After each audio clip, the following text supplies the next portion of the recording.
So I'm Writing a Novel is the show where you join me, Oliver Brackenbury, on the journey of writing my next novel, from first ideas all the way to publication and promotion. In this one-man reality show, I'll share with you my ever-evolving thoughts and feelings on how I write, being a writer, and everything that entails at each stage of the process. I'll also answer listener questions and, sometimes, interview special guests. If you're the kind of person who likes to learn how things are made and get to know the people making them, then this is the show for you. Today I'm speaking with Jason Ray Carney, who I first became aware of when he was on a panel at CyclopsCon last October, so 2020, for the best sword and sorcery of the 20th century. Jason is many things. He is a university professor, he is a writer, including, yes, of sword and sorcery fiction, and he is an editor of a magazine that caught my eye, Whetstone, amateur magazine of pulp, sword, and sorcery. Whetstone has recently been joined by Witch House, an amateur magazine of cosmic horror. But, as you can imagine, Whetstone has caught my eye a little more. It's also the older, more established of the two magazines. And, as you may have heard me mention in one or two interviews with other people, the Whetstone magazine Discord server has been a really cool hangout for meeting other sword and sorcery writers and enthusiasts and discussing that genre for me and others. But for me in particular, these last couple of months since I recorded this in mid-November. So between writing sword and sorcery, editing sword and sorcery for a magazine, and fostering a sword and sorcery community, wow, it shouldn't be too hard to understand why I was very curious to speak with Jason Ray Carney. And on top of that, he also has written all kinds of marvelous articles about the genre, which I have linked to in our show notes today, so you can check them out for yourself. Without further ado, let's get talking to the man himself. And here we are with Jason Ray Carney. Hello, Jason. Hello. It's really fun to meet you, man, especially since I've been kind of playing in your sandbox for the last couple of months on the Whetstone Discord, but we will discuss that further along. I'd really like to just get into it here with you by asking, where did your creative writing journey begin? What was the earliest that you recall writing for creative satisfaction? Never mind publication. Oh, I've been creative writing for years. I remember I had a copy of Hero Quest, the board game. Yes. And there were the quests, the book, you have to set up the board and there's different levels. And I remember, I would create my own adventures for that. That's probably the earliest I can think of actually writing like narratives. Then I was like, I don't actually have to create adventures. I can just write the stories. And so, because if we put a grade on it, maybe like the 5th grade, I started writing creatively. I was also drawing a lot too. So there was often like drawings of a wizard blowing up a skeleton with a fireball with the stories I was writing. Nice. And when did you go from that to what you might call more quote unquote more serious? Like maybe you were writing with hopes of getting a novel published or something to that effect. Well, so much of this is going to be tied to like my gaming experience too, because I love fantasy literature and I love Dungeons and Dragons, and in my imagination, they're like completely part of the same hobby, if you will. Yeah, so I played D&D all through high school and wrote horrible D&D fiction all through high school. And then I got to undergrad and I majored in creative writing and would submit these fantasy stories, and my creative writing professors like, these are horrible. You need to write what you know. And I'm thinking to myself, like, this is what I know. I play these games all the time. But for a while, I started writing literary fiction. And I'd say about 2001 to 2009, I considered myself a literary fiction writer. I actually have some short fiction published that's literary fiction. One of my stories that I'm really satisfied with is, for example, it's not fantasy. It's about a doctor's illicit affair with his intern, and she's meditating on whether or not she's going to have an abortion. And I was very much trying to channel David Foster Wallace. So like I went down that kind of literary fiction rabbit hole for a while. Did you do a lot of like creative workshopping of your work? Did you do the kind of classic literary creative workshop where you and like 10 other people sit around and try not to be too mad while the room tears your stuff apart? Oh, yeah. Yeah. The creative writing workshop has been a part of my life since undergrad. Yeah, I did that in graduate school. I started teaching. Actually, my appointment at Christopher Newport University, where I teach, is actually in creative writing. I teach creative nonfiction, so memoir is like the opposite of my genre of choice at this moment, right? But the creative writing workshop is something I'm very much familiar with. Okay, well, when we're done this interview, man, I should talk to you a little bit about a book I just read called Craft in the Real World, Rethinking Fiction Writing and Workshopping by Matthew Sales's. It's really neat, and as the title suggests, it's very much about trying to rethink how that whole process goes. It's pretty interesting stuff, and you might dig it. But yeah, so when did you make the transition from your literary work to your adult as in you were an adult, fiction writing, fantasy writing? It's interesting because my degree is in literature, and I'm going to back up a little bit. So my master's degree, I did my master's thesis on working class literature. I come from a working class family, Central Ohio. My dad's a house painter. My mom, she worked at the Dairy Queen. She's a service worker. So I always love this idea of working class literature. And when I got my MA in English, I did my thesis on John Steinbeck and The Grapes of Wrath. Then I worked on George Orwell and all of his activist journalism from the Between the Wars period. And then when I went on to PhD in literature, I was like, well, what am I going to write my dissertation on? I'm still going to do this working class thing. And dominant approach towards the Between the Wars period was modernist literature. T.S. Eliot was more of a critic at that point rather than a creator, but people were talking about modernist literature, this high art literature. Specifically, what was in vogue for studying modernist literature was print culture. People were asking the question, why do we have this crazy experimental literature in the Between the Wars period? The insight when I was in graduate school was it has to do with the print culture. The reason why modernists were able to, people like James Joyce and T.S. Eliot and Ezra Pound were able to write this extremely experimental literature was because they had a print media called The Little Magazine. It was subsidized. There was a patron usually behind. The subscription levels were really low. So they didn't have to, quote unquote, make money. They could just do what they wanted to do. My intervention was, I really don't care I think some modernist literature is interesting, but if I'm going to sit down to read a book, I'm not going to read James Joyce's Ulysses. I've read it and it's a beautiful accomplishment, but that's not what enthralls me. In high school, what kind of got me involved in literary studies in general was reading J.R.R. Tolkien. And let's be honest, I'll even be less fancy than that and say R.A. Salvatore got me into literary studies. Hey man, whatever does it. Yeah. So I'm like, all right, I got to do this working class literature stuff. I want to do the Between the Wars period. I really like to actually go back to my interest in fantasy. Oh, the Pulp Fiction magazine. It checked the box of working class, it checked the box of fantasy, and it checked the box of what was popular at the time, which was print culture. And I started studying Pulp Fiction magazines, and there's a guy named Jeff Shanks. He did a magazine called Skelos. It was supposed to be a brand new contemporary pulp magazine. I met Jeff through just Pulp Fiction fandom and Robert E. Howard fandom. And Jeff was like, will you submit a nonfiction essay about Robert E. Howard to Skelos? And I was like, you know what, Jeff, would you consider accepting something like a fantasy story? And he's like, I didn't know you were a creative writer. I'm like, well, yeah, but I usually do literary fiction. And he's like, oh, yeah, okay, we'll see what the other guys think, because there were two other people working on it. So I wrote up a fantasy story, and that was my first publication in fantasy. And it felt really good to actually get feedback, and I took it very seriously. That was the story called A One Less Hand for the Shaping of Things. As someone who is still relatively new to this, but has been studying the hell out of it in the time he has been into it, I've over and over again heard good things about Skelos. And even though it's sort of not alive, I think, right now, I'm not sure if it's still going or if it's been on and off in its existence. I think that your first fantasy story being published in that is really cool. I think that's a great, not that you need me to validate you. I'm just saying that's my feeling, I think that's really a great step in there. No, there was so much hope for that publication, and there was so much support for it, and I don't know what happened. So. Yeah, honestly, that's kind of a mystery. I feel like I'm going to one day interview the guest who knows. Then I'll share it with everybody. Yeah. Speaking of publications, could you please tell us the origin story of Whetstone, amateur magazine of sword and sorcery? A couple of years ago, I have to think about this, if there's actually a genesis or if it was just a lark. I mean, it's okay if the story is we sent a bunch of emails and then we started a thing. I don't know.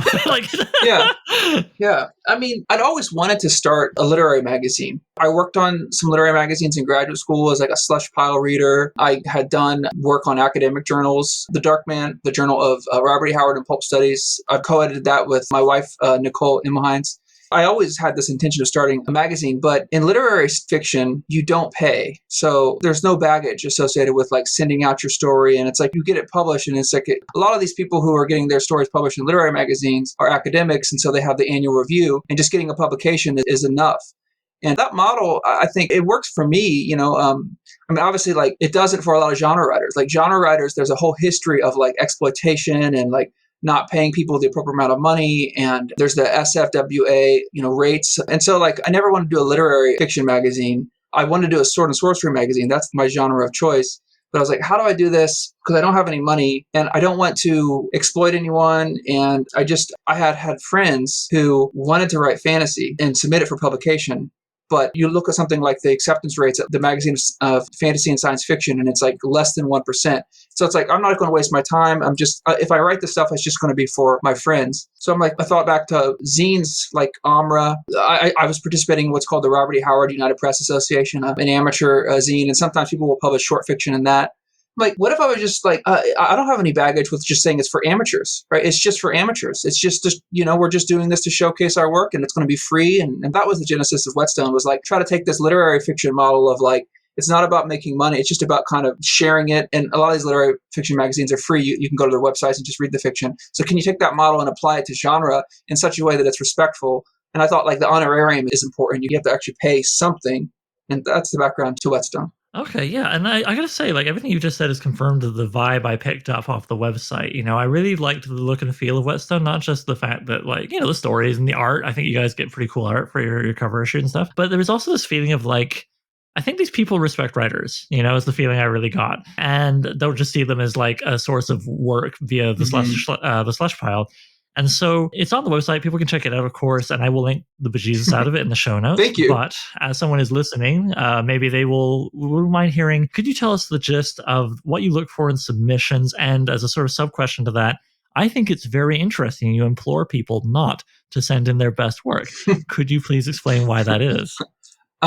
Absolutely. I think 2,500 words, if you send it off and it's published in Whetstone and you've given away your first North American serial rights, that's important. And I'm not a copyright lawyer. I'm not completely sure like why the stakes are high, but the stakes are high when you publish something in a magazine. A lot of like high paying markets, they don't want it after it's been published somewhere. People want to actually have their work showcased publicly, but they also don't want to give it away for free. So the thought was like, well, you check two boxes if you do the 2,500 word. The first box is you're not taking away too much of hard labor from a writer. And the second one is it serves this artistic kind of crucible function of you have to tell a story succinctly, methodically, thoughtfully. Well, limits are useful, man. I mean, that's another thing that made me drawn to Whetstone. 1,500, as low as 1,500 words. Up to 2,500, man. Like, that's a nice little window. And that is, I'll tell you, it worked on me. I've got an outline I'm starting for a story I want to try and submit to you guys that I was just like, I could do that. If it was 5,000, I would hesitate, to be honest. Because Absolutely. I mean, 5,000 words. I don't know about you, but I'm a slow and methodical writer. And it's really hard to let loose of 5,000 words of hard work if it's going to be in something like a free and open access magazine. I want it in print. I want a physical copy. If it's that.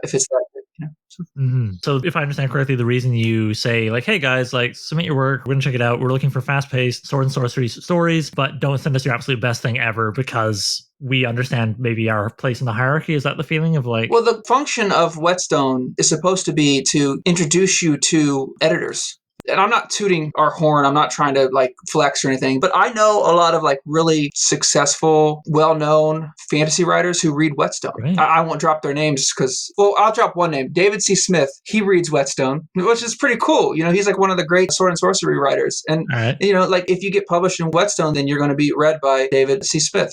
David C. Smith was actually telling me about, there was this concept of the B list.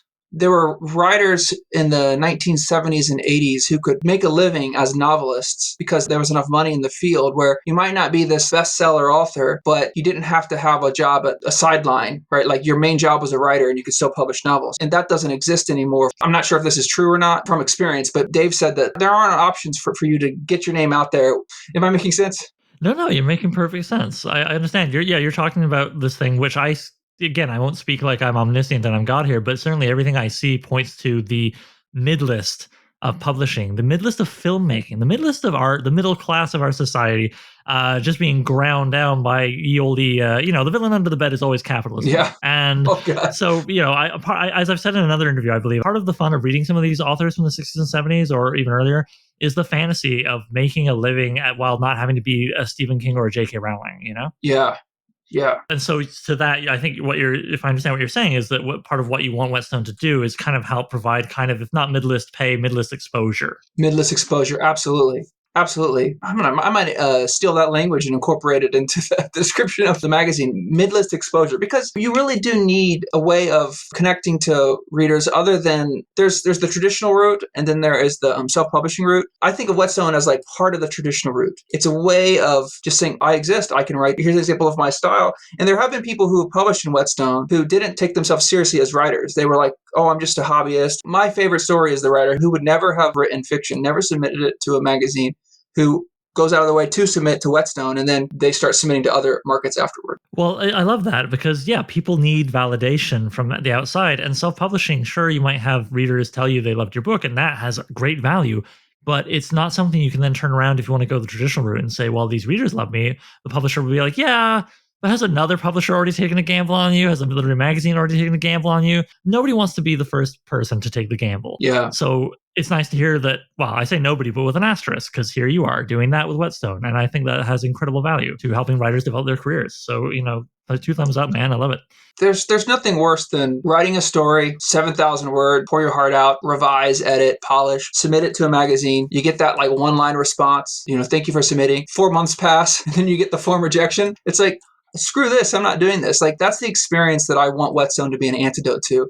Like the idea of like personalized feedback is really important. I think we had 60 submissions to issue 4. That's not a lot for a magazine. Heroic Fantasy Quarterly, I remember seeing an update on Facebook. They got like 300 submissions. Whetstone got 60. We gave thoughtful responses to everyone who submitted. And we read it closely, and there were 4 people who read it, and we all like commented and discussed. And very cool, man. Oh, awesome. Everything you're saying, like, this is such a big part of why I wanted to talk with you, because you guys do a good job of conveying this spirit. I mean, I wanted to talk with you to get these details and get them out to listeners, but it just, God damn, you guys have a good attitude. Oh, thank you. And it shouldn't be like, maybe that sounds like a low bar to clear, but man, not a lot of people clearing it. So well, you don't want to waste your time like doing this stuff if it just makes you feel alienated, like nobody has read, nobody has, like, let me be honest. If I write like a really long story, I will still submit it to a magazine of fantasy and science fiction just because I'll probably get rejected. You never know. You never know. The rejection only takes like 2 days. So why not have them rejected? Yeah. Well, yeah, it's a quick turnaround. For me, the thing that always makes me pull a real face is when I am looking at where to submit my next story and somewhere is like, yeah, no simultaneous submissions. Only us, 6 months reply time or something like that. Yeah. It's like, motherfucker, you're going to make me take like 7 years to get this thing. Like if all the markets behave that way, it would take half my life to try and sell 6 stories, So it's this kind of thing where like I totally have sympathy for like the slush pile being too big, but that's why you place you have windows of submission instead of all year round or whatever, or you just get ruthless about like first sentences with typos or something. I don't know. But like I just feel like there's a way of dealing with it that's better than making writers have to give up so much of their time waiting to get a yes or a no on what is a relatively short read. But of course, I'm hugely biased. I am not an editor of a magazine. Very easy for me to say. So moving on, there is something I want to ask you. I noticed in an interview for Blackgate, you said the following: I am a big fan of strange language, older technical, esoteric, and liturgical language. George Orwell wrote an essay about the plain style titled Politics in English Language, and in that essay, he argues against complexity in language. This is you speaking still, I love Orwell, but I disagree with that argument. I think a demand for a plain style is a demand for a mind to be juvenile and unimaginative. Now, I can see one easily saying this as a writer or as someone reading for pleasure, but how do you feel about elevated language or someone really, really trying to be the next Vance, let's say, when reading as an editor working through a tall stack of submissions? Does it give you pleasure when you're reading through submissions for Whetstone to find someone trying to be, like I say, like a Vance or otherwise perfectly, do a big elevated language thing? Or are you kind of like, geez, this is fun to read normally, but this is kind of a work thing? Like, I can't speak for Chuck E. Clark or Luke Dodd or Jace Phelps, who's another reader, but I always like sit forward when I'm reading a manuscript that has like artistic ambition. I really like the idea of taking the pulp genres and being very artistically ambitious with them. Because the writers in Weird Tales that we remember were very artistically ambitious. Like Clark Ashton Smith, H.P. Lovecraft, and Robert E. Howard, like they were writing in the pulps because, well, not Robert E. Howard, but Clark Ashton Smith and H.P. Lovecraft, they were writing in the pulps because no one else would understand them. The phrase that Clark Ashton Smith used to refer to his fiction was like the literature of the human aquarium. There's this phrase that he used to talk about how like most literature being written in the between the wars period was completely unimaginative and it couldn't think beyond terra firma.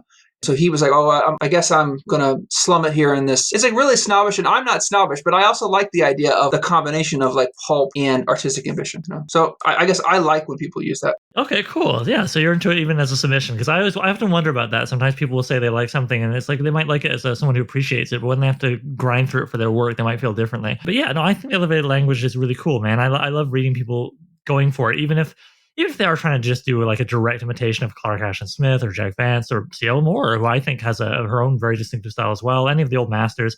at least they're trying something. At least like, okay, this is someone finding their own voice, because that's how it goes, right? You imitate people, generally speaking, first anyway, and then you find your own voice as you graduate out of that. So yeah. I also have really strong calluses for reading bad writing because I'm an English professor. Oh, I bet, yeah.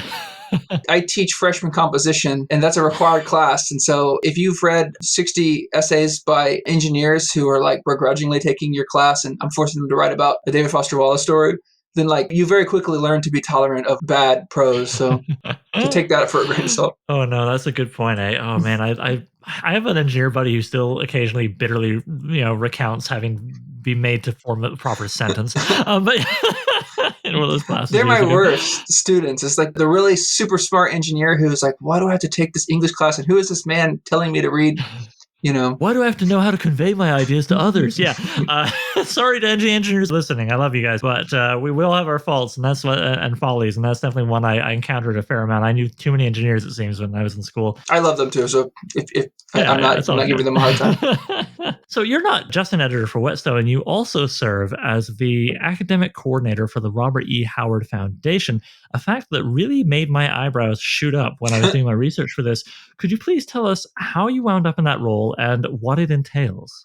Honestly, it's one of those positions that is very amorphous, and I'm not really sure how I became the academic coordinator. I think I went to Robert E. Howard days. I've been participating in what's called the Robert E. Howard United Press Association for a long time. It's like fans of Robert E. Howard write sometimes they're like 30 pages, but mostly they're like 1 to like 4-page zines, and we all submit them to this editor of the United Press Association, and he collates them and he sends them to all the contributors. So it's kind of like it's an amateur press association. There's a science fiction history of those things. Mm-hmm. So I've been in that for a while. They have this thing at Robert E. Howard Days called the Glenn Lord Symposium. It's an academic symposium where like Sorry, if I could just pause for a second. Robert E. Howard Days, for those who don't know, that is basically the grand pilgrimage to the village he was born and raised in Texas, right? Mm-hmm. And it's like their big tourist event each year. The townspeople will come out for it. His house is like a little museum. Am I correct? I've only heard about it. I haven't been.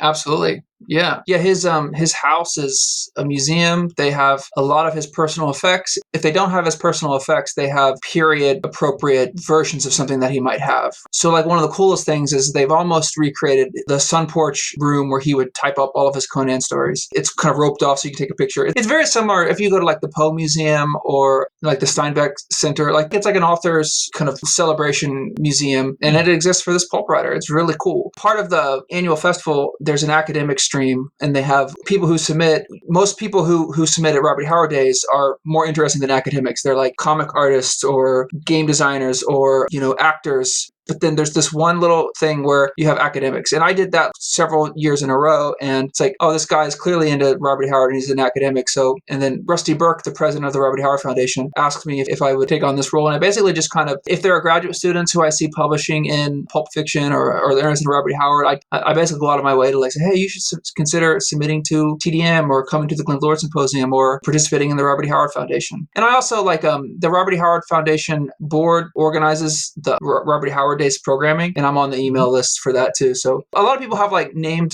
roles, but we all kind of serve this just organizing Robert Howard Days committee role. Okay, so maybe the roles aren't the actual title of academic coordinator is not as important as the fact that you're one of many facilitators of keeping the academic discussion alive of Robert E. Howard and participating in this fan community and keeping it alive. Yeah? Would that be fair? Can I also say, because I don't want to take credit for something that I didn't create, the Glenn Lord Symposium was created by Jeff Shanks, who was also the founder of Skelos. It was his idea to actually bring academics into Robert E. Howard fandom. So okay. This question has a bit of a long run-up, but I think it'll be worth it. I also, in that interview with Blackgate, which I really enjoyed. Oh, thank you. Here's some other stuff you said that will get me to my question, which I'm very curious to hear your answer. In this, you said, one of my favorite prose stylists is a literary critic / mystic named Walter Benjamin.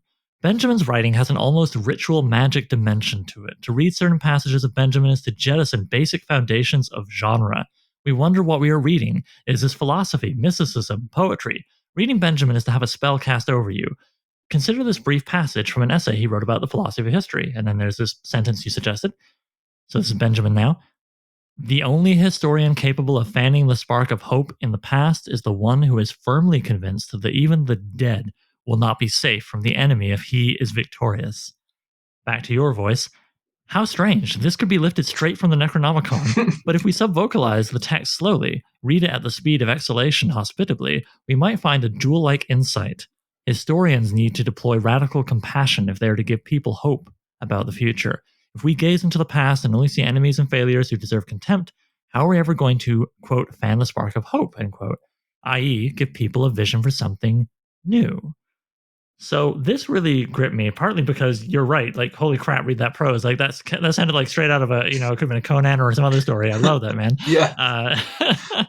So just, on your recommendation, I've already put a copy of his book, Walter Benjamin, Illusions, on hold with my library. I'm going to check this stuff out, man. This brought me to what I was thinking here. Sword and sorcery is virtually always set in a distant past or a secondary world, analogous to some point in our distant past. How might this genre give people something I think most of us are craving these days, which is a vision for something new?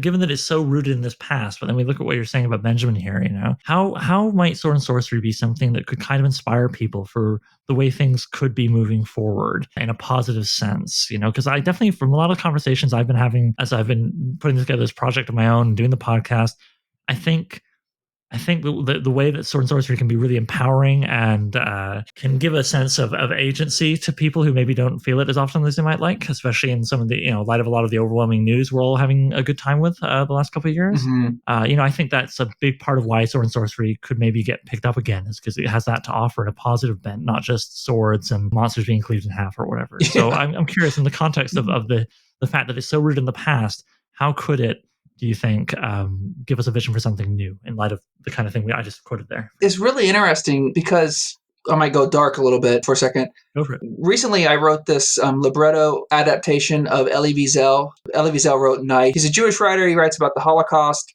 Trial of God is about when he was in the concentration camp. He saw 3 rabbis putting God on trial, and he writes this allegory of this trial that he saw in the concentration camps. I'm in this mind space right now thinking about the Holocaust, which is a really dark place to be. Because of this, I was reading Viktor Frankl's A Man's Search for Meaning, and he was talking about how intellectuals in the camps sometimes they were the ones who seemed to be able to kind of transcend the horror that surrounded them. They were able to kind of withdraw into this kind of rich intellectual life. So I'm thinking about this weird stuff. By the way, Walter Benjamin, who was also a Jewish writer, and he committed suicide escaping the Gestapo. He heard the Gestapo were downstairs in this hotel where he was fleeing, and he was like, I'm not letting them take me. So you have this theme of this horrible dark place and withdrawing into this kind of intellectual life, or I don't know if the word escape is the right word, but fast forward to the origins of sword and sorcery. 1932 was the year of Conan. An excellent article that you wrote, which I am linking to in the show notes, by the way. Listeners, please check that out. 1932 was this horrible, horrible year. You have the Heisenberg baby a baby was murdered, and the murder of this baby was broadcast all over the news. You had the Nazis got the majority in the Reichstag. Basically, the Weimar Republic was going away. You have the lowest the Dow ever was in the Depression. I mean, you had Hoovervilles everywhere. On top of that, Robert E. Howard, I don't like saying this, but he did not like Cross Plains. Let's just say he did not like living in an oil boom town, right? It was the worst for him.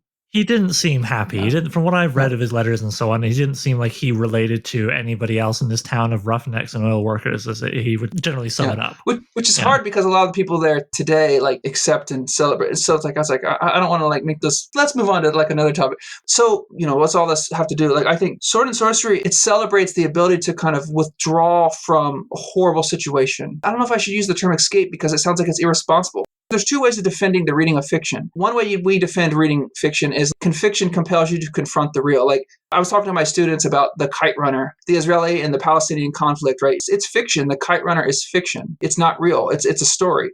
But when you put that book down, you're going to see the real in a different way. You're going to see the Israeli-Palestinian conflict in a different way because you've read this fiction, right? That's one way of defending fiction, is it kind of compels you in a more rich confrontation with the real. Other way of defending fiction is that it provides for spiritual freedom. It provides for kind of a retreat from toxic stimuli, and it gives you some sort of autonomy that might not exist in your life. And it allows you to kind of construct self in a certain way. I think that that's one of the sources of sword and sorcery's appeal, is that it kind of allows you to kind of all the various institutions that are trying to define you. Michel Foucault has a book called Discipline and Punishment. And he talks about how there's all these forces that are always trying to kind of tell us who we are, right? This is who you are, and you can't be but this person who I'm telling you who you are. And Foucault is interested in these moments of kind of eruption where like we can kind of say back to whoever's telling us who we are, that's not who I am, this is who I am. And I feel like what Sword and Sorcery does is it provides a space for us to kind of speak back to power with the capital P and say, that's not who I am. I'm actually this. I love what you said there, because you hit the nail on the head for certainly a huge part of why I connect with it. I have always loved, regardless of how much I might actually share with the protagonist or the person, if it's a musician or whatever, I've always loved art that is saying, you don't tell me who I am, I tell you who I am. Okay, yeah. And boy, do you ever get that from just about every Sword and Sorcery protagonist, certainly everyone I've ever read. And I like what you say also about this thing of, it's almost like you can escape into that world of Sword and Sorcery, but Sword and Sorcery itself doesn't advise you to remain in the land of escape, because it's kind of grounded as well as having these fantastic elements. And because it has these protagonists who are fallible and therefore more believable. So when they win, it feels, I don't know, more satisfying to me. And so, but during the last couple of years have been so much fun for the reasons we don't need to get into. And I want to get into the reasons why I personally also have just been having a rough couple of years. Oh, gosh. I have greatly enjoyed Sword and Sorcery, not because it's allowed me to flee from life, but because it's allowed me a brief refuge to catch my breath, and then also filled me with feelings of energy, like this, identifying with the, I am who I am thing, and taking that back out when I close the book into my day-to-day life. Personally, I'm biased, like I say, maybe here, but I think that is what it really has to offer. And so would you say, coming off of what I'm saying and what you're saying here, what do you think about how maybe what this genre might give people that is like a vision for something new? It's not necessarily like a new utopia or whatever, because it is rooted in these visions of past, swords and sorcery. It's not called driving my Dodge Charger to my job and sorcery. Sorry, I'm fumbling a bit here, but it's just, I feel like we're so close to greatness or something interesting anyway. How can we take these abstract feelings that this very past-rooted genre can give a reader, and then sort of turn them around and talk to people who aren't into the genre yet and be like, hey man, this is something it can give you to help you imagine something better. Maybe it's not about imagining jetpacks or a cure for disease, but it's more about imagining you as a person who can better navigate the life. Yeah. And that's a vision for a better future. Does that make any sense? What do you think? Absolutely. I would say it's not a genre of the past. And I can see where people would think, it took me a while to say, well, even though Sword and Sorcery is all about the pre-modern, it's actually a presentist genre. It's about the present moment. What it does is it takes the individual, the protagonist, and the protagonist is often stripped of their social identity. So like Elric of Melnibone, right? He's the emperor of Melnibone. Conan is a Cimmerian, right? There's all these traditions and there's always like kind of codes about how to be in that society. And they take the protagonist and they thrust them out of this kind of like tradition, basically, like the Sword and Sorcery. A web of cultural obligation and norms, basically. Absolutely. Some people will say that the Sword and Sorcery hero is necessarily an alienated person or they're an outsider. I think that's fair to say, but I think it's because they start at home and they are kind of pushed into this place of alienation, like they're not at home anymore. They're a wanderer, they're a stranger. They're stranger. Yeah, they're Fafnir and Grey Mouse are coming out of their origin stories into Lankmar, yeah. And then, because the worlds of Sword and Sorcery are very dangerous and you're always at risk of being killed, you're always on the cusp of being like physically deformed, right? Violence is always a threat. The Sword and Sorcery hero is always like, it's not like Tolkien, right? Tolkien is very, like a high fantasy has this aesthetic of nostalgia where it's like, let's restore the broken world because the past was so much better. Let's get back to the Shire or let's have the king return. Sword and Sorcery is let's make the Shire great again. Yeah, exactly. That was cheeky, but yeah. Sword and Sorcery is not about this kind of backward-looking nostalgia. And it's not about establishing a better future. It's about like kind of coming to terms with this. The Sword and Sorcery protagonist is always at risk of basically like being killed. And what that does is it makes them exist in a certain way. Like I keep thinking about the speech that Conan gives in, oh my gosh, I'm blanking. It's the story with Belit. I thought that's where you were going. Yeah, it's the famous speech that he gives. Yeah. I will edit in me saying the name of the bloody story, but I know the one you mean. Pirate of the Black Coast, I think, something like that. Something with the Black Coast. But yes, horrible. The speech he gives about, if this is an illusion, then I'm going to live life to the fullest anyway, because what difference does it bloody make? Yeah. And I don't think he's not advocating for the rock star life. Like he's not saying like to hell with everyone. I'm just living in the present moment. I'm going to like screw it all. Like Howard is writing this in 1932. He's writing this in the worst possible. He's, to go back to Viktor Frankl, like, am I comparing interwar America with something like the concentration camps? No, I'm not. I would never do that. But the Great Depression was a really crappy time. The pandemic in 2020 was a really crappy time. Like, there are conditions of horribleness that, like, we need to kind of create some space and kind of think about who we are and kind of come to terms with, like, what's important. And because it's interesting, because if you read the Conan stories, they're masculinist, they're often misogynist. The main character is a violent person, right? But my wife, she wrote an academic article about the feminist potential of sword and sorcery. She's really interested in why did C.L. Moore choose the genre of sword and sorcery to engage with. And this is not just anecdotal. Dungeons and Dragons, which I would argue is a gamified sword and sorcery, it doesn't just appeal to white guys, right? It appeals to all sorts of people. I think that it does provide that space to kind of construct identity. Like, one of the first things that you do in Dungeons and Dragons is you create a character. You can play a character who's not who you are in actual real life. You can be someone completely different. This new movie just came out called Spine of the Night. Yes. The protagonist of that film, there's several protagonists because it's a kind of an anthology. But you're thinking of the Swamp Witch, whose actual name I always forget because Swamp Witch captivates my imagination. Yes, voiced by Lucy Lawless, yeah. Exactly. And then another, like, Xena Warrior Princess is this lesbian icon. So, like, I'm not sure how to wrap an intellectual bow on this, but I do think that as a kind of psychodrama space to kind of explore identity, sword and sorcery, it's very useful. Well, here, maybe I'll try and put a bow on this. You let me know how badly I trip over my own shoelaces, maybe. I think what we're getting at here is that the vision for something new is not, like I say, like one of a society per se. It's a vision of something, of a new self. Mm-hmm. A new and stronger, more capable self. And when I say strong, I don't just necessarily mean, I don't know, muscles or whatever. Mm-hmm. But like, what's captivating, I think, about Conan and why we still talk about him and not so much about so many of the imitations that came later or other heroes from that era that aren't discussed as much, is because of those moments of philosophy, like his speech in Pirates on the Black Coast. God damn it, Oliver, edit in the name of this. Hey, future Oliver here. The name of the story these two goofballs couldn't remember in the past was Queen of the Black Coast. All right, back to the interview. Where, it's this strength of character and this feeling of, as you say, not that he's going to be a rock star and screw everybody else. It's not a selfish thing. It's just this feeling of, like, whatever this world is, whether it's illusion or not, I will be the most me that I can be. I will be the best self that I can be. I will live life to the fullest. I will say yes more than I will say no. And that is the vision for something new, maybe to a reader, that sword and sorcery, I think, is so great at delivering. Mm-hmm. Does that sound, Oh, absolutely. I have Viktor Frankl in the mind because I'm like halfway through Man's Search for Meaning. He says that, I'm paraphrasing Viktor Frankl, but he says, what is the meaning of life? That is not a question that we ask. That's a question that we're supposed to answer. Right. So it's like life asks us what is the meaning of life, and we have to respond to it.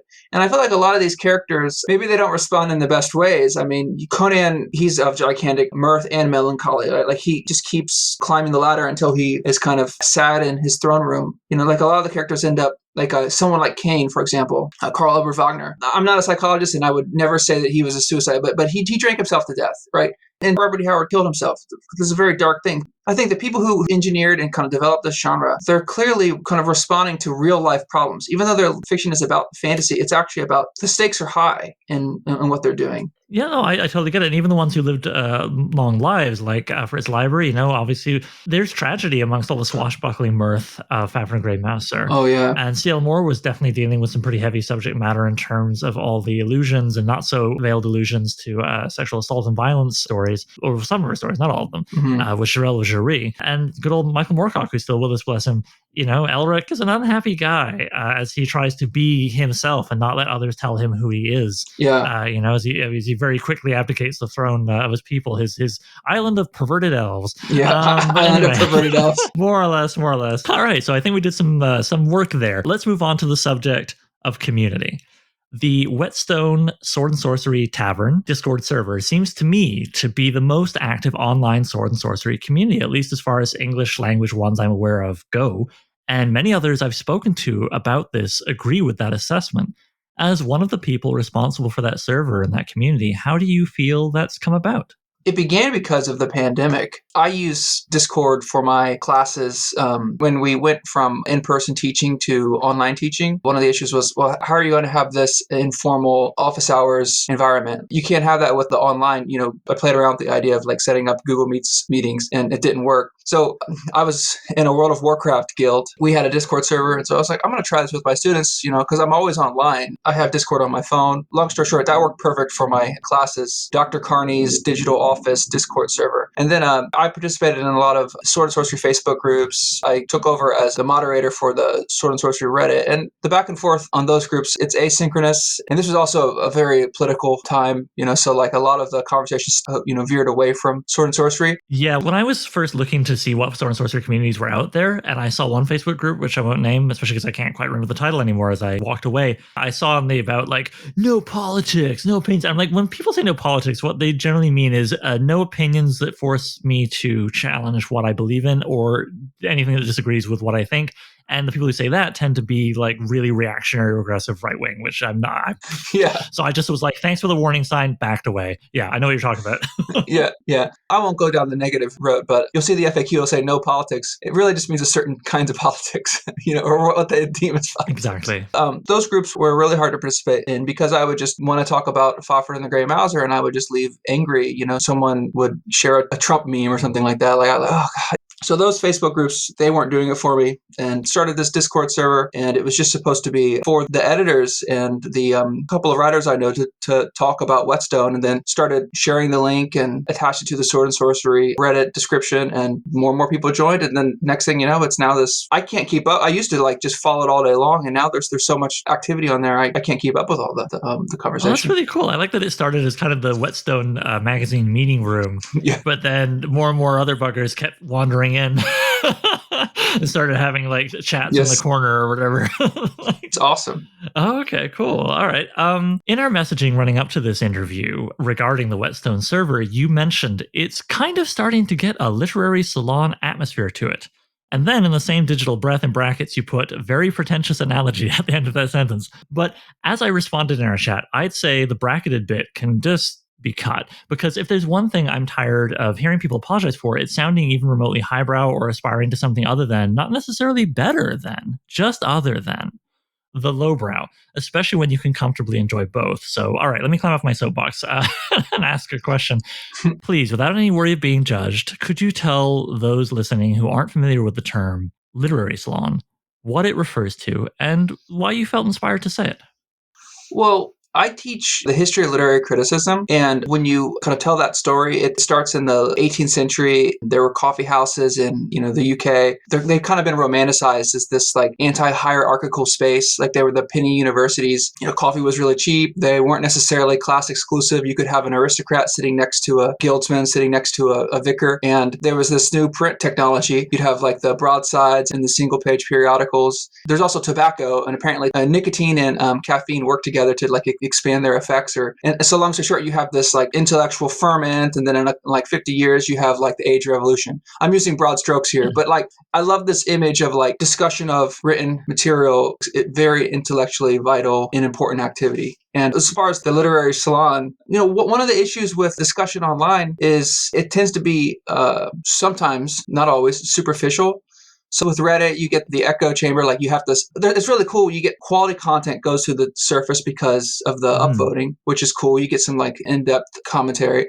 But then with Twitter, you're limited to the very narrow length. And Discord, I think for a server to actually work, it has to be somewhat small, and it also has to be somewhat focused. I haven't thought through this completely, but I think it creates this sort of perfect storm of in-depth conversation because it's the server's focus, but also intimacy and trust because the same people keep coming back. Well, you mentioned a half dozen names, me included, so thank you, that was flattering, who you felt were contributing especially to like getting good conversations going and maintaining them. And yeah, like one of the nice things about the Discord server I find is that it's not so large that it's impossible to keep up with anything. Like, because I mean, keeping up with every single interaction on any server is a lot of work, unless it's a dead zone. But I like that I can come there and there are certain channels that tend to have what I'm looking for, and I can go there and find it. And even if I don't interact, I enjoy what I'm reading, but I can also get my oar in and people respond and we get a back and forth going. And I've already been having some really fun connections with people on there. Someone very kindly sent me an old Lancer paperback with the purple edges because I'm oh, that's awesome. My comic collector brain has latched onto that. I got to get all the purple edges, man. Yeah. So, little interactions like that, or I helped somebody else get an issue of Tales from the Magician's Skull #2 by connecting them to somebody else who had a spare and was willing to ship within the States. Oh, that's awesome. Little things like that. Just trading books is fun, as well as ideas. And sometimes you see, there should be a book trading channel now. I don't know if that's actually maybe we're hitting something here. Yeah. So yeah, I really like that. And it's funny because when someone writes a really long post on there, I'm into it. But when someone writes a Twitter thread of like 10 or more tweets, my eyes start to glaze over because it doesn't feel like the right pond to be swimming in for that kind of thing. And my brain just goes, oh, for God's sake, write a blog post. But then I say that and I don't read a lot of blog posts. Yeah. Yeah. I just think, it took me a while to get into Discord.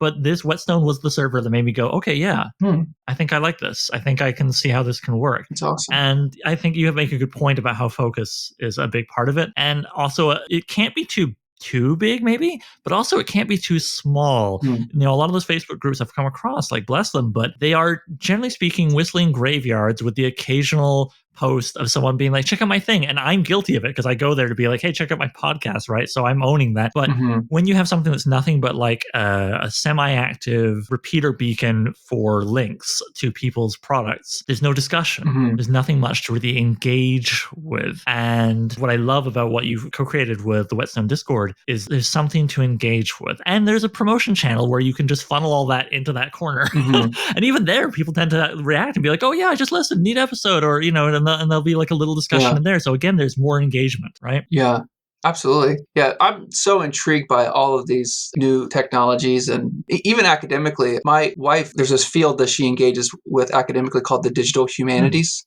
She wrote her dissertation on this. It doesn't exist anymore. It was this website called protagonize.com. It was for collaborative storytelling. Basically, you could start a story and then another person could pick up, the thread, and then another person could pick up the thread, and there was features for comments. And so that might be a non sequitur, but the point I'm making is that something I learned about kind of being in her orbit is I've always been, I think we all are, like, I've been very thoughtful about each of these technologies creates a certain kind of conversation, a certain kind of discourse is associated with that technology. It's not just like we're using these technologies and we have the same discourse and it's just like Twitter allows us to speak in a certain way and Facebook, it's like, no, each one of these digital contexts creates a different kind of conversation. I'm really intrigued by, I've only tried it one time with this new one called Gather. Never heard of it. What's Gather? Have you heard of that? Check it out. It's first off, it's really simplistic graphics, like 2-dimensional graphics. It uses video and audio, but you have an avatar. So it allows for a lot of people to gather together, but rather than everybody being part of like the same conversation, like a Google Meets conference call, you can have like clusters of conversation. And when your avatars touch, your camera and your audio turns on. People have done like academic conferences and things like that with this tech, but I don't think it's gripped yet. Maybe it won't, but I find it fascinating because I'm sure something like that has a potential for gripping. So, well, I like that you get a little space that you move around in, simulating as if being in that meeting room or party or whatever, and that attracts me more than Clubhouse, right? Which was like briefly the new hotness. I don't know if anybody's really using it now, and it's only been a few months. Oh yeah, but it was like, what if you had a massive conference call with strangers? And I was like, no, I don't. Oh boy, I don't know. I have a friend who uses that. Yeah, and like it doesn't, as you can tell, it didn't quite click with me, and especially because like if I just wanted to do a live stream chat with, say, an audience, if I wanted to have that kind of interaction rather than a group of essentially digital peers, you can live stream on YouTube, you can live stream on Twitch, you can live stream on my provider Podbean. Like, I mean, yeah, so there's no need for it. I wasn't sure what niche it filled. And it was especially a curious thing to launch. Like, it both makes sense and makes no sense to me to launch it when everybody's suffering Zoom fatigue from the pandemic. Yeah. Just like, what is this thing you're exhausted by, but more and less control over what happens? What? So that's funny. So yeah. But I mean, who knows? Maybe it's like with Discord, right? Which took me a minute to really get my head around how best to use it. And then Whetstone showed me, oh yeah, it's a good place to have real-time conversations, but nonetheless, I can sometimes come back and find the conversations that ended 6 hours ago and like be like, oh neat, and put my thought in, and then it revives. There's kind of a scratch and sniff situation with it. Yeah. So obviously, this is not your first online community. Do you have any advice for someone looking to build a literary community, either in person, like a large book club, or online? Because there are all kinds of pitfalls, I think. I mean, I've definitely had a reading circle that I left and was glad to have left. And then I talk about these whistling graveyards on Facebook. But then there's the stuff that works. Sometimes people get a really good reading group going. Sometimes people get something like the Whetstone Discord online. It's just from your own experience as a user and a creator. What are maybe some do's and don'ts or just some advice that you would give to someone looking to get a community going? That's such a fascinating question. I have to think about that, because I really think it's having something that everyone is enthusiastic about is important. I know that's a really generic answer, but no, you need a focal point. Yeah. What's really intriguing is this activity has been going on for so long. The correspondence circles of the pulp era seems like it leads right into the zine culture in the 1960s and 70s, leads into the amateur press associations like the Robert E. Howard Press Association, then magazines like Skelos and Whetstone. And let me think, what are some of the best principles? One of the things that I really try to do is to be hospitable with my feedback, be as generous as possible with my feedback, because people will repay the favor. I love reading other people's books. I love reviewing their books. I love talking to them about their writing. And I think is there a principle where the more you give, the more you receive? It just kind of naturally starts to happen.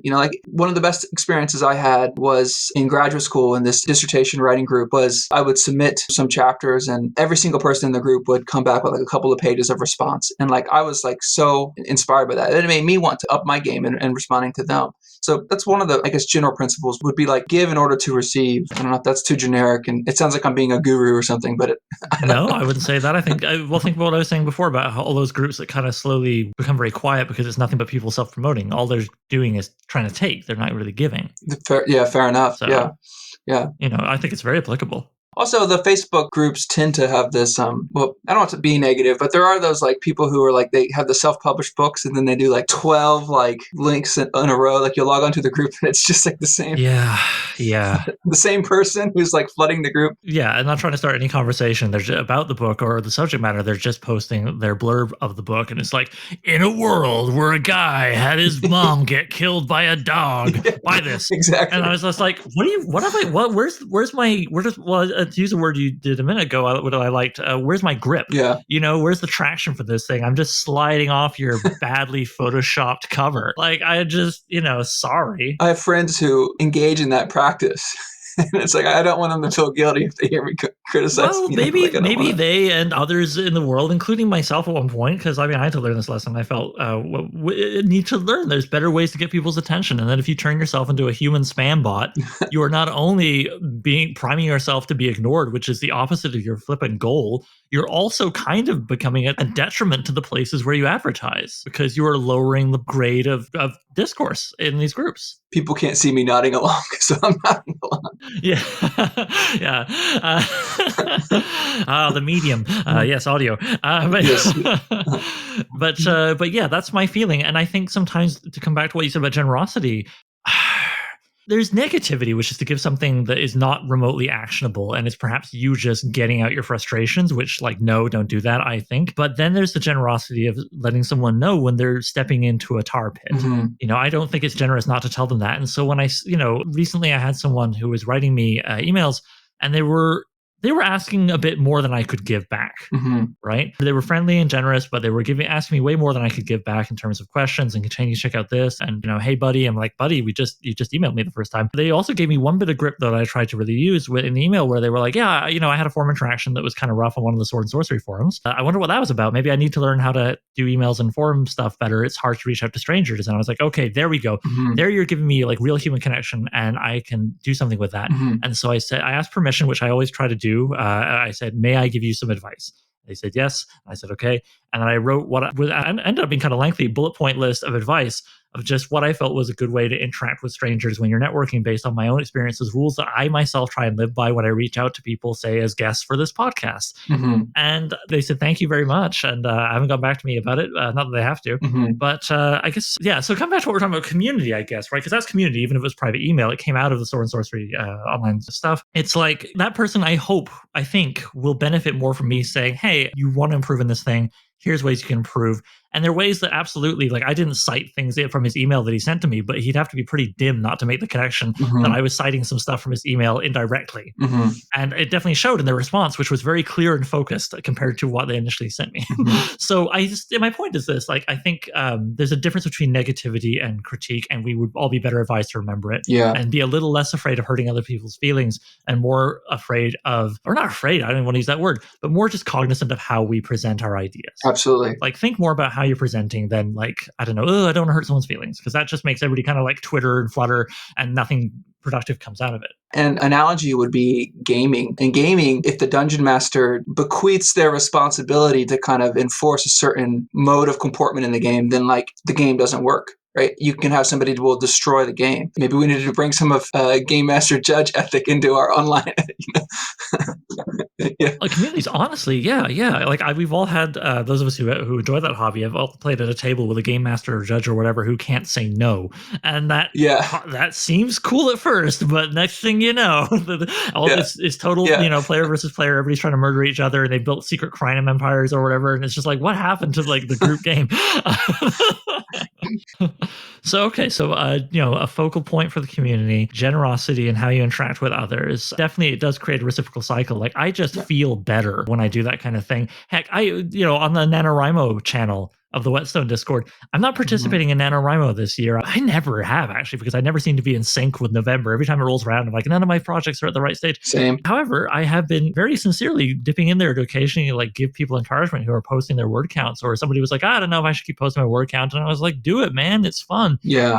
And I mean every goddamn word I'm saying, because not only is it nice to put that positivity out to the other people, it's just making the room smell nicer or something. You know what I mean? It's like an air freshener to be positive in these spaces rather than negative. And I mean, we can all occasionally buy in on, all right, here's the time where we're all going to bitch on this one show that did something we don't like. Like, if you're as a group being like, let's have some fun and do that, sure, of course. But I do, generally speaking, try to avoid also describing what I like in terms of how it's better than something else that I think sucks.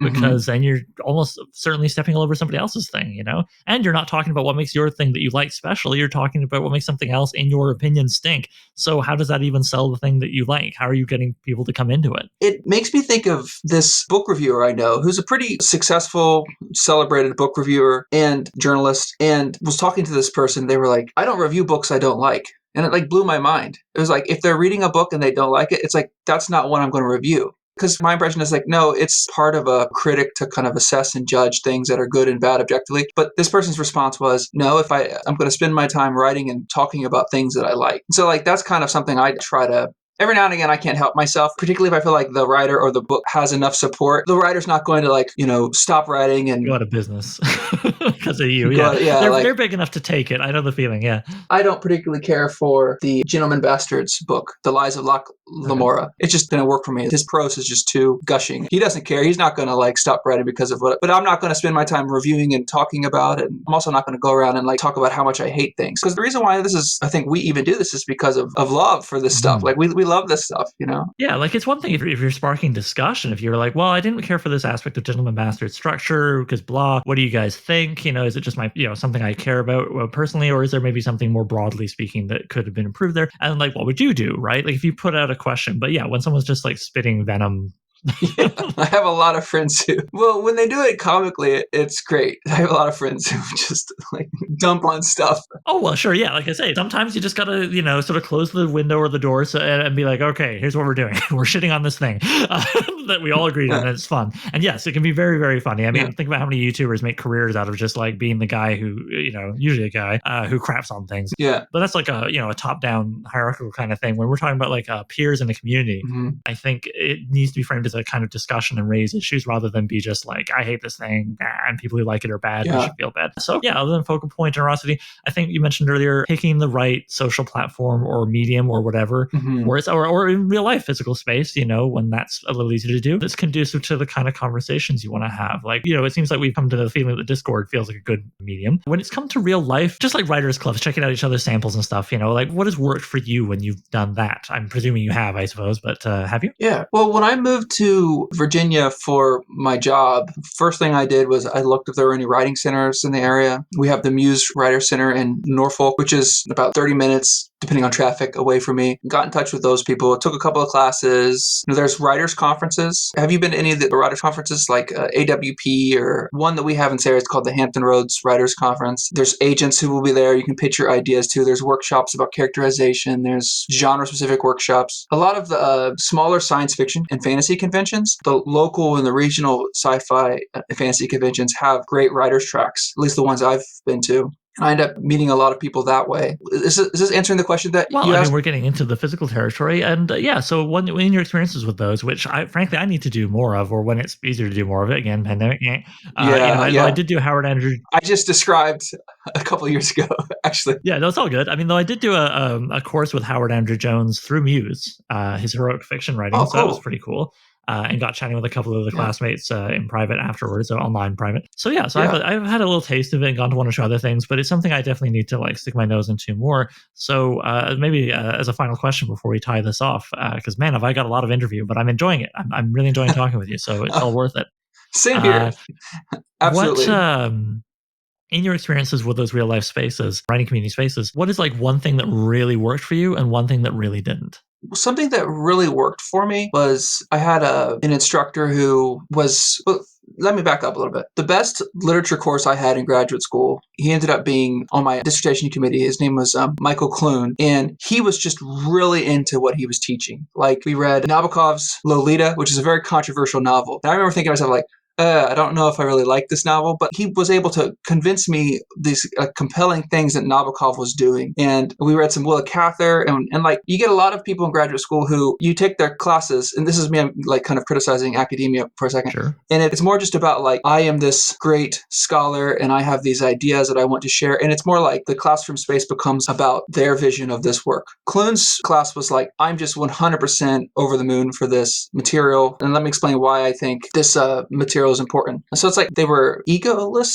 You're reminding me of an experience I had years ago with a screenwriting course where it essentially solidified something I've really tried to bring to this podcast, which is I'm a big fan of, if you are going to be trying to teach others, whether through sharing peer-to-peer or getting up on that podium and having the hierarchy, of giving people tools they can pick up or put down and use. Mm-hmm. I am not a big fan of dogma, which invariably is something like what you just described, where the presenter is like, how I think or how I write is the way to think or write. Absorb this or be a failure in my eyes. Because I feel like I shouldn't have to explain why that stinks, but you still run into it in the world. So I guess I can give my 10 cents on it, which is, of course it stinks because like your experiences aren't universal, buddy. And oftentimes there are flaws you're not even seeing because you're so in love with the smell of your own farts. I had a screenwriting teacher who his thing was, why would you ever want to have a story about a character that you wouldn't want to hang out with? And my head just exploded with like 1,000 movies I could think of where I loved watching them over and over, but I would never want to spend time with, I don't know, Tom Cruise's character from Magnolia is the worst. But I love watching them. Like, it's just such a dumb thing. But this teacher who was getting paid, who I had paid money to go to the course, was giving me dogma. And it was dogma that was extremely narrow-minded and rooted to boot. Like, I mean, sure, we have to have some rules like of grammar or whatever so we can communicate with each other in a commonly understood fashion. But by and large, like, I think the best thing you can do is challenge that kind of dogma and try and give people tools, which funny enough brings me back to that book by Matthew Sales, as I mentioned earlier in this interview. So I should probably link it to it in the description. Maybe I should try and have him on. Sorry, man. I keep talking about that, but just what we're talking about keeps making my mind come back to that because that's what it does. It challenges dogma related to workshops in particular. So yeah, it sounds like what you prefer, what works for you, or presenters, teachers, whatever, speakers who are somewhat egoless and are like, here, I'm sharing a thing with you. I'm not pounding it into your skull. Yeah, the subject under discussion is more important than their vision of it or their interpretation of it. It's like we're all in that coffee house talking about the periodical where the ink is still drying, right? Like we're just... well, and someone teaches. Our attention is focused on the thing. Oh, no, please. Yeah, I'm just so excited. Do you ever have that experience? I've heard professors tell me where, like, they felt like they were presenting a subject they've been teaching for years, they know inside out, and then a student, like a fresh-faced student, teaches them some new angle just in their reaction to the text. Absolutely. That's one of the things that constantly surprises me is I've been teaching for 16 years, and I will teach some of the same fiction, and students will make me see things in a novel, or they'll respond to a creative writing prompt in a way that I completely wasn't expecting. We are like extremely creative as a species. But I want to mention this book before I forget it off the top of my head. It's by Mark McGurl, a literary scholar. It's called The Program Era. Have you heard of this? No, I haven't. I'm writing it down right now. The Program Era. It's about the effect of the creative writing workshop on post-war American fiction. And it's not necessarily negative, but it's not a flattering vision either. You don't have the creative writing program show up until after World War II. I'm generalizing. There are probably a couple of creative writing programs, but like the academization of creative writing doesn't happen until, the post-war period, and it changes American fiction. Arguably, it homogenizes it. Because people talk about like modernist literature, it's the Pound era, right? Ezra Pound told everybody to make it new. But so when Mark McGurl writes the book, The Program Era, it's a play on this idea of the Pound era. It's like the creative writing program era. This dogmatic approach to teaching of creative writing has like shaped the fiction that we've written in this way. And it's really eye-opening because it makes you think about how like what's going on in creative writing workshops changes the fiction being written. We might have to do a mini book club of two here or something. Like I'm going to read The Program Era, maybe you'll read Craft in the Real World, because it seems like there's a lot of connection between the two, and that Craft in the Real World is some of the stuff that you're telling me. And it suggests the idea that it was a way of packaging American culture norms and ways of thinking and making it something more easily mass marketable. And not that there was like one secret hidden Illuminati figure who was like, yes, we will make writing workshops as a way of infecting others with American thinking. But nonetheless, something along those lines kind of just, I don't know, semi-organically happened because of the way these workshops so invariably with very not at all remotely diverse groups, for sure, for a long time as well, were just condensing themselves and then putting it out into the world in fiction. And everybody else reads that and goes, well, I guess that's storytelling. Yeah.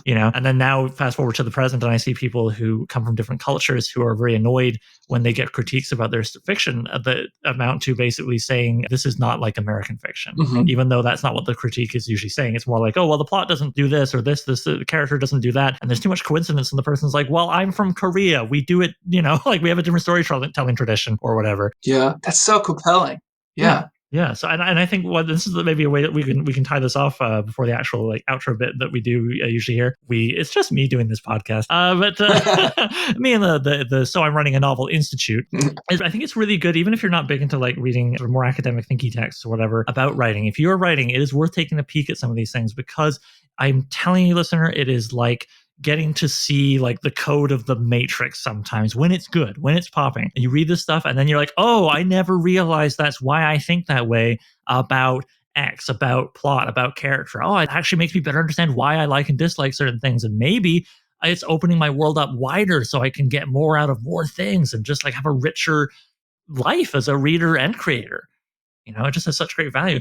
So certainly, wow, I just went so past my question. So very quickly, the back end of my question, which was what's one thing that works, one thing that really didn't for you in those spaces, other than someone just, I don't know, putting their hand up and being like, Hitler had some good ideas, like other than just like, the most obvious, like moron, bigot, stupidity, whatever. What is something, maybe you actually had it in your answer as well, right? People being overly dogmatic. But is there maybe something that you find sometimes can sabotage, whether immediately or over time, literary circles of people reading and writing and giving critiques or something like that? Like what's like one good thing to try and look out for if you're trying to get something like that going? Like disingenuous engagement, disingenuous compliments. I find those really disheartening. Sometimes a compliment, like a lackluster compliment, can be just as demotivating as like, this sucks. I get a lot of students who will read my fiction like, this is great. And then I have to remind myself, like, I'm also in charge of their grade. You know what I mean? Like, and did they really even read? And so like, I appreciate anyone who I'm not like, oh, you should stop what you're doing and read everything I wrote as closely with as much attention as possible. Like, I'm not making that demand. But you can tell when somebody cares about you and they're engaged in what they're doing versus somebody who's like completely diffused and distracted and just, they're not there. Right. Yeah. Well, it's more satisfying to have someone say, in a funny way, it's more satisfying to have someone say, yeah, I'm sorry, man, the story didn't really grab me, than it had great adjectives. Commas. The commas were good, man. Yeah, no, I run into that with film and TV where sometimes if someone's like, yeah, really like the lighting, Yeah. I mean, maybe they did, but there's a way of it's said that you're like, yeah, okay, all right. Oh my gosh. I recently did this opera project at CNU, and that was one of the best writing experiences I've ever had because you get feedback from the composer, you get feedback from the director, you get feedback from the set designers, you get feedback from the dramaturg, right? There was a scholar who came and talked about it. And it's like, I can see where people working on television and for the stage can really get addicted to this like collaborative nature of that kind of writing. Whereas when you're writing fiction, you're by yourself and you share it with people and hopefully you get some kind of interactivity. I was thinking about when you're talking about writing for television. Yeah. I mean, it has its ups and downs, right? Because sometimes you want all that interaction with other people and like, it's really cool. And then sometimes everybody's giving you opinions and you don't have that's the worst. Everybody's like, I think the dog should be blue. And you're like, all right. I gotta close, the circle for a second and then I'll open up again later when it feels right. When all is said and done, thank you so much for giving me your time. Thank you. Where can people, who've enjoyed hearing you speak, where can people find you and what have you got coming down the pike, if anything, that you want to share? More Whetstone is a perfectly acceptable answer, but yeah. What's where if people want to find you on Twitter or something, like where can they find you? Yeah, I'm at JR Carney 52 is my Twitter handle. I'm on the Whetstone Discord. I'm JRC on the Whetstone Discord. I'm working on a lot of stuff. A lot of it is like academic stuff. I've been having a lot of trouble with carving out time for creative writing. So hopefully that changes in the future. That's really boring. I don't really have No, there's no wrong answer. Like it's a question where like I want to give you the chance to present yourself to people, but also I appreciate it can sound like, well, what have you done to justify your existence? And are you really exciting? Do you have like 7 movies and 3 books and 4 interpretive dances coming down the pipe?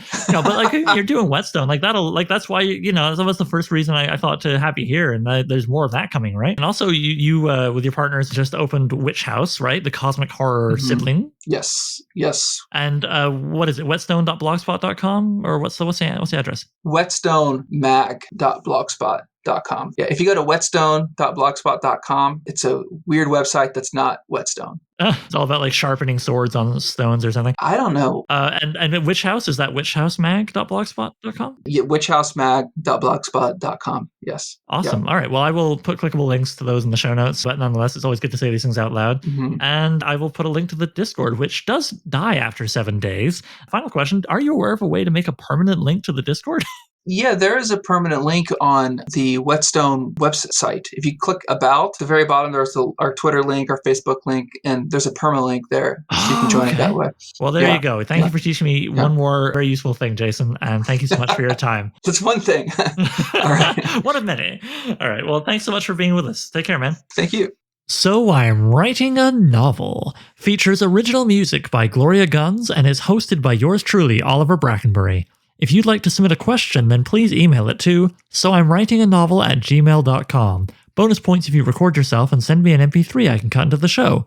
Doesn't have to be fancy. Using your phone is fine. Just keep it clear and concise. You can also holler at the show on Twitter. Look for @so_writing. That's @sowriting. Please consider sharing the show with anybody who might like it, leaving a review on Apple Podcasts, and checking out patreon.com/soimwritinganovel. Patrons get to be thanked in the final novel, listen to episodes of the podcast a week early, and even enjoy a bonus podcast called So I Wrote a Novel, where I read and comment on chapters of previous works, starting with my first novel, Junkyard Leopard. Thanks for hanging out with me, and Jason, and I'll see you soon.